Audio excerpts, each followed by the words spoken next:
À l'occasion de la prochaine édition du CHAN 2023, Samuel Eto'o a tenu à faire une déclaration pleine d'amour à l'Algérie, pays hôte de cet événement sportif de grande envergure en Afrique.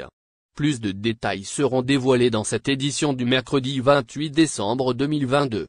En laissant de côté les conflits entre son pays et le pays qui accueillera cette 7e édition du CHAN 2023, Samuel Eto'o a tenu à se montrer rassurant quant à la participation du Cameroun à cette compétition footballistique, tout en adressant une déclaration d'amour à l'Algérie.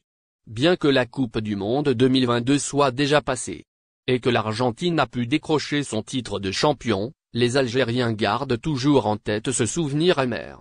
Celui de la défaite face au Cameroun. Celle encaissée aux dernières secondes de la rencontre qui s'est tenue à Blida le 29 mars dernier. Ce qui les a empêchés de participer au mondial qui a eu lieu au Qatar. Une élimination qui a d'ailleurs eu beaucoup d'écho. De même que la FAF a déposé un recours auprès de la FIFA pour des fautes d'arbitrage. Cela, en soulignant que l'homme au sifflet gambien Gassama avait commis de nombreux dérapages. Ce qui aurait permis au lion indomptable de s'envoler vers le Qatar. Et le moins que l'on puisse dire, c'est que 9 mois plus tard, ce conflit continue à prendre de l'ampleur. D'ailleurs, sur les réseaux, l'histoire d'une éventuelle corruption de la part du président de la FECAFOOT a été massivement relayée. Ainsi, les Algériens ont accusé l'ancien footballeur camerounais d'être de mèche avec l'homme en noir. Cela s'est d'ailleurs confirmé lors du mondial où un vidéaste algérien a été agressé physiquement par Eto'o à l'issue du match Brésil-Corée du Sud. Après une vraie polémique enclenchée, le dirigeant sportif a, tout de même, présenté des excuses. Celle-ci était, tout de même, un peu plate au goût de certains. Cette fois, à l'approche du CHAN qui aura lieu en Algérie, du 13 janvier au 4 février 2023, Eto'o s'est prononcé à nouveau. Cela, dans le but de mettre fin aux soupçons. En rapport avec le boycott du Cameroun de cet événement sportif.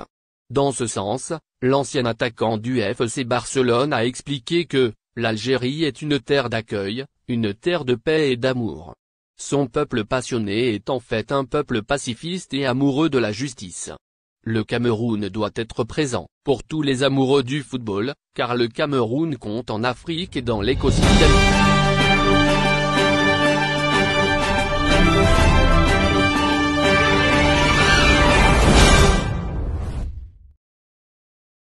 Le débat sur l'avenir de Djamel Belmadi à la barre technique de la sélection algérienne se poursuit.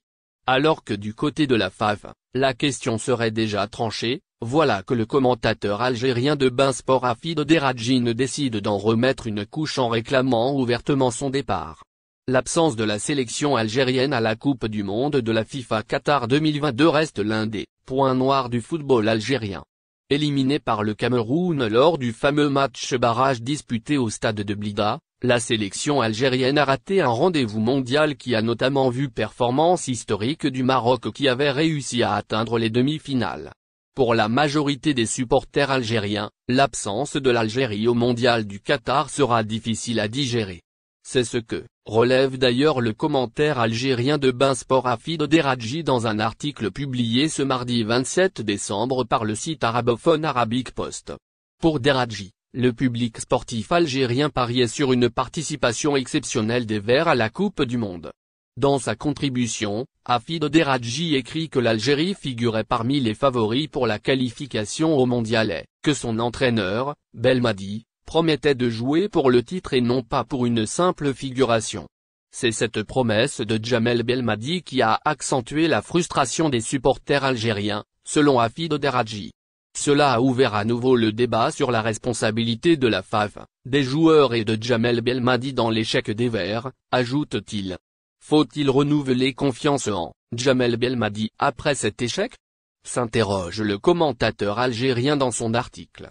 Est-ce qu'on doit laisser les mêmes joueurs avec le même staff ou bien faudrait-il chercher du sang neuf après une période de 4 années entamée par une victoire à la CAN 2019 et qui s'est terminée par un double échec à la CAN 2012 et en Coupe du Monde 2022?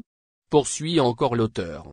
Je ne veux pas remuer le couteau dans plaie, mais je veux surtout faire une prospection sur l'avenir, car le football ne va pas s'arrêter avec le mondial au Qatar et la vie doit continuer avec ses hauts et ses bas, ajoute Hafid Deradji. et de rappeler qu'il avait déjà déclaré que Djamel Belmadi avait une part de responsabilité dans l'élimination de l'Algérie pour la Coupe du Monde au Qatar, tout comme il avait contribué au sacre à la CAN en 2019 en Égypte. Pour Deradji, le sélectionneur qui avait également réussi à enchaîner avec une série de matchs sans défaite doit aujourd'hui partir. Si je suis à la place de Djamel Belmadi, je vais partir juste après la défaite contre le Cameroun, écrit Deradji. Non que Djamel Belmadi est un incompétent, mais parce qu'il a échoué dans sa mission, ajoute le journaliste.